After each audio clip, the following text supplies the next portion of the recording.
بسم اللہ الرحمن الرحیم۔ السلام علیکم ناظرین۔ برصغیر میں زندگی کی گاڑی کو آگے بڑھانے کے لیے 3 طرح کے کیلنڈر دیکھے جاتے ہیں، جن میں عیسوی کیلنڈر، اسلامی کیلنڈر اور بکرمی یا دیسی کیلنڈر۔ عیسوی کیلنڈر کے حساب سے 19 ستمبر 2025 دن جمعے کا پاکستان، بنگلہ دیش اور دیگر ممالک میں ہجری یا قمری کیلنڈر کے حساب سے 25 ربیع الاول 1447 ہجری دن جمعے کا سعودی عرب اور دیگر خلیجی ممالک میں ہجری یا قمری کیلنڈر کے حساب سے 27 ربیع الاول 1447 ہجری دن جمعے کا پنجابی یا بکرمی کیلنڈر کے حساب سے 4 اسو 2082 دن جمعے کا۔ آج کی بات، دنیا کا کوئی بھی ڈاکٹر ان ٹانگوں کو ٹھیک نہیں کر سکتا جو دوسروں کے معاملات میں اڑائی جاتی ہیں۔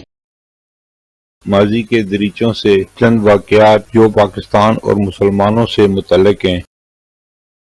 19 ستمبر 1893 نیوزی لینڈ عورتوں کو ووٹ کا حق دینے والا دنیا کا پہلا ملک بنا۔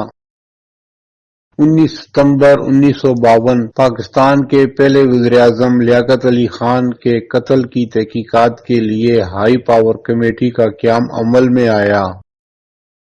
19 ستمبر 1960 صدر پاکستان ایوب خان اور جواہر لال نہرو کے درمیان میں سندھ طاس معاہدے پر کراچی میں دستخط ہوئے۔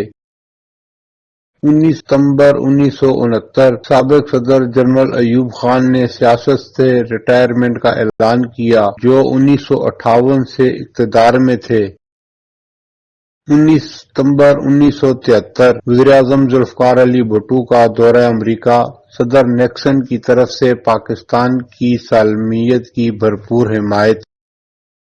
19 ستمبر 1977 بیگم نصرت بھٹو نے عدالت میں اپنے شوہر ذوالفقار علی بھٹو کی گرفتاری کو چیلنج کیا۔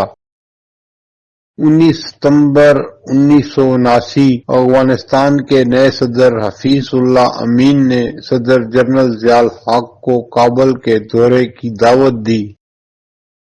19 ستمبر 1984 پاکستان کے ایٹمی اثاثوں پر بھارتی حملے کا خفیہ منصوبہ، پاکستان نے بھارت سے وضاحت طلب کر لی۔ 19 ستمبر 1991 پاکستان کو ایٹمی توانائی کے بین الاقوامی ادارے IAEA کے بورڈ کا بلا مقابلہ رکن منتخب کر لیا گیا۔ پھر ملیں گے اگلی ویڈیو میں، جب تک دیجیے مجھے اجازت، اللہ حافظ۔